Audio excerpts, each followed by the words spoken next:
जय भीम साथियों।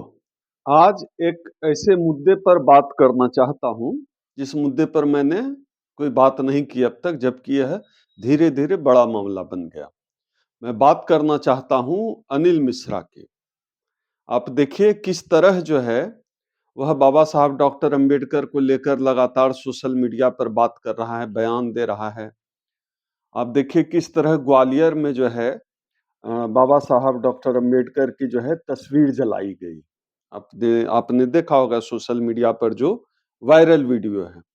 आप देखिए किस तरह जो है एक कोई आनंद करके कोई सन्यासी बनता है ट्विटर पर, वो जो है लगातार बाबा साहब को लेकर अपमान भरी बातें करता है। लेकिन मैं जो बात आपसे कहना चाहता हूँ, शेयर करना चाहता हूँ, ये है कि आपने कभी सोचा है कि किसी अनिल मिश्रा की हिम्मत कैसे हो जाती है कि वह बाबा साहब को लेकर अपमान भरी बातें करता है?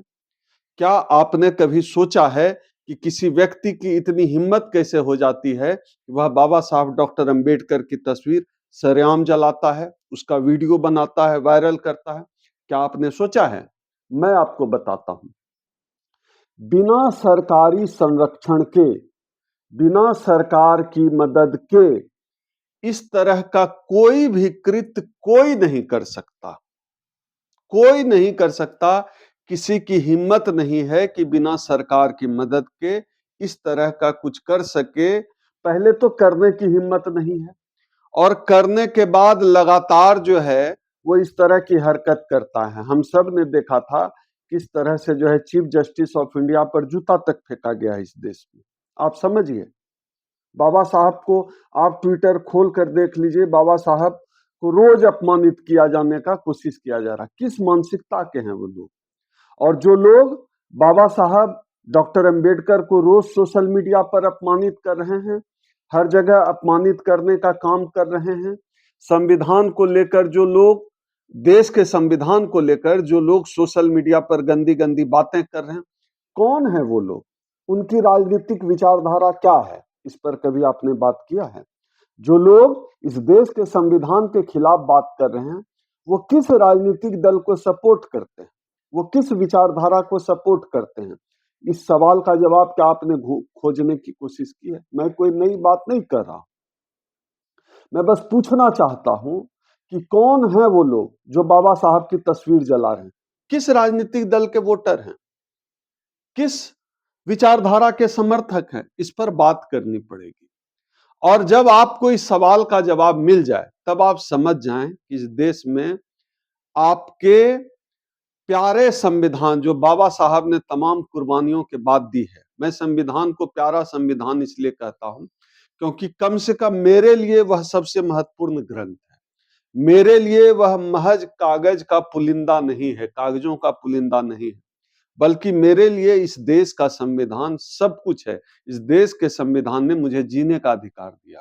इस देश के संविधान ने मुझे, जिसे जानवर से भी बदतर हम लोगों को समझा जाता था, जीने का अधिकार, आत्मसम्मान का अधिकार, मनुष्य होने का दर्जा इस देश के संविधान ने हमें दिया है। इसलिए संविधान मुझे प्राणों से प्यारा है। मुझे लगता है कि संविधान की रक्षा सबसे जरूरी है।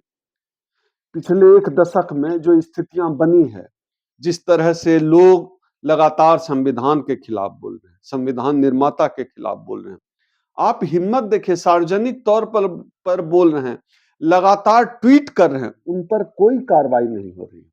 हम जैसे लोग थोड़ा भी बातचीत करने के दौरान लेफ्ट राइट हो जाएं तो तुरंत हमारे दरवाजे पर पुलिस आ जाती है, हमें अरेस्ट कर लेती है। प्रशांत कनौजिया जैसे जाने कितने उदाहरण हैं। आप देखिए उमर खालिद जो है उसको बेल नहीं मिल पा रहा है। तमाम उदाहरण है इस देश में। आप यह भी पता करिए इस देश में सबसे अधिक किस जाति के लोग जेलों में बंद हैं, यह भी आपको पता करना पड़ेगा कि किस जाति के लोग सबसे अधिक जेल में बंद हैं। पता करिए। इस देश में भारतीय संविधान की वजह से, बाबा साहब की वजह से हम सबों को जो आत्मसम्मान मिला, हम सबों को बेहतर जीवन मिला, हम सबों के बीच जो मिडिल क्लास तैयार हुआ, वह एक जाति ऐसी है, कुछ लोग ऐसे हैं, सभी लोगों के बारे में हम आप नहीं कह सकते, लेकिन कुछ लोग ऐसे हैं, अपवाद को छोड़ दिया जाए तो कुछ लोग ऐसे हैं जिनको पसंद नहीं है। क्यों पसंद नहीं है? क्योंकि उनके पुरखों के सामने हमारे पुरखे चप्पल पहनकर नहीं चलते थे। उनके पुरखों के सामने उन्होंने कहानियां सुनी है, और जो 90 के पहले के लोग हैं उन्होंने देखा है और उसके हिस्सेदार रहे हैं। तो उनके पुरखों ने कभी देखा नहीं था कि हम अच्छे कपड़े पहने, नंगे बदन देखा हमको, उनके आगे हाथ जोड़कर जी हुजूरी करते देखा। अब उनको बर्दाश्त नहीं है। तो मैं आज केवल यह समझाने आया हूं और आपसे डिस्कस करने के लिए यह वीडियो बना रहा हूं कि यह बहुत नाजुक दौर है, यह बहुत आसान नहीं है इस संविधान को बचा पाना। संविधान ऐसे नहीं मिला है आपको और हमको कि बस मिल गया, दाल भात के कौर के तरह गटक गए, और इसकी रक्षा करना भी इतना आसान नहीं है, क्योंकि इस देश के संविधान ने मनुस्मृति को रिप्लेस किया। संविधान ने मनुस्मृति को रिप्लेस किया, और मनुस्मृति की ज्यादा व्याख्या मैं करूंगा नहीं, लेकिन एक बात जो जहन में मनुस्मृति को लेकर आ रही है कि जिसने ग्वालियर में मूर्ति जलाई है बाबा साहब की, मुझे लगता है कि वो उसी मानसिकता से ग्रसित है जिसके अंदर मनुवाद चलता है, जिसके दिमाग में, दिलो दिमाग में मनुस्मृति चलती है। मनुस्मृति को मानने वाला व्यक्ति ही बाबा साहब डॉक्टर अंबेडकर की तस्वीर जला सकते हैं, क्योंकि मनुस्मृति समानता की बात करता है समानता की बात नहीं, मनुस्मृति असमानता की बात करता है। ये बात वो ठीक से समझते हैं, और वहीं हमारा संविधान असमानता की नहीं, समानता की बात करता है। तो जिनके मन में ये है कि कोई छोटा है, कोई बड़ा है, जाति के आधार पर कोई छोटा है, जाति के आधार पर कोई बड़ा है, जिनके मन में, दिमाग में, दिलो दिमाग में यह दंभ है, जाति का घमंड है, रक्त शुद्धता का घमंड है, वो लोग आज भी मानते हैं कि मनुस्मृति श्रेष्ठ है। उन लोगों को इस देश के संविधान से दिक्कत है, क्योंकि इस किताब ने सबको बराबर कर दिया, एक सफ में लाकर खड़ा कर दिया। इस बात से उनको दिक्कत है, इसलिए वो संविधान पर हमलावर है, इसलिए वह बाबा साहब पर हमलावर है। एक बात का ध्यान रखिएगा, बिना सत्ता द्वारा पोषण किया गया इस तरह का कोई भी काम कोई व्यक्ति नहीं कर सकता, हिम्मत नहीं है। एक नजीर देना होता है बस, सरकार प्रशासन एक नजीर देती है, उसके बाद किसी की हिम्मत नहीं होती। लेकिन इस पूरे मसले पर जिस तरह की चुप्पी है वह बहुत खतरनाक है, क्योंकि एक तरफ हमारे देश के प्रधानमंत्री कहते हैं वह चाय बेचते थे, तो यही वो किताब है देश का संविधान, जिसमें एक चाय बेचने वाले को इस देश का प्रधानमंत्री बनाया है।